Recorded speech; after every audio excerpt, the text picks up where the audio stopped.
ఇక రామాయణం 7 కాండలు, రామరావణ యుద్ధం 7 రోజులు, మహాభారతం 18 పర్వాలు, కురుక్షేత్ర సంగ్రామం జరిగింది 18 రోజులు. అది 7 7, ఇది 18 18. రామాయణంలో మందర యొక్క చెప్పుడు మాటలు విని కైక చెడిపోవటం మన రామాయణంలో మనకు కనపడుతుంది. ఈ శకుని యొక్క కర్ణుడి యొక్క మాటలు విని దుర్యోధనుడు నాశనం కావటం మనకి మహాభారతంలో కనపడుతుంది. పరస్త్రీ వ్యామోహంతో పుత్ర మిత్ర బాంధవ సహితంగా రావణుడు సర్వనాశనం అయిపోయాడు. మనం అది రామాయణంలో చూస్తాం. పరధనం మీద వ్యామోహంతో పుత్రమిత్ర బాంధవ పరివార సహితంగా దుర్యోధనుడు సర్వనాశనం అయిపోవటం భారతంలో చూస్తాం. అంటే రావణుడు పరస్త్రీ వ్యామోహంతో చనిపోయాడు, నశించిపోయాడు.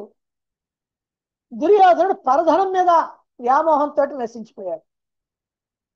ఈ రెండు కూడా నశించిపోవటానికి కారణం పరస్త్రీ వ్యామోహం కానీ పరధనం మీద వ్యామోహం కానీ రెండు ఉండకూడదు. ఇక శ్రీరాముడు రామాయణంలో మనకి ఎలా కనపడదంటే సాధారణమైనటువంటి మానవుడిగా పుట్టి సాధారణ మానవుడిగా పెరిగి సాధారణ మానవుడిగానే జీవించాడు.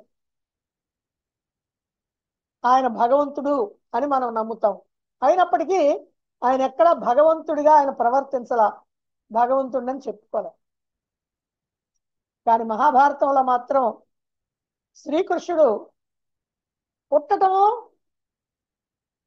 ఒక విశిష్టమైనటువంటి పద్ధతిలో జన్మించాడు. అసాధారణమైనటువంటి బాలుడిగా జన్మించాడు. మహిమాన్వితుడిగా పెరిగాడు. భగవంతుడిగానే వ్యవహారాన్ని నడిపాడు. చివరికి నిర్యాణ సమయంలో కూడా భగవంతుడిగానే తన ప్రభావాన్ని చూపించాడు శ్రీకృష్ణుడు. ఇక రాయబారాల విషయానికి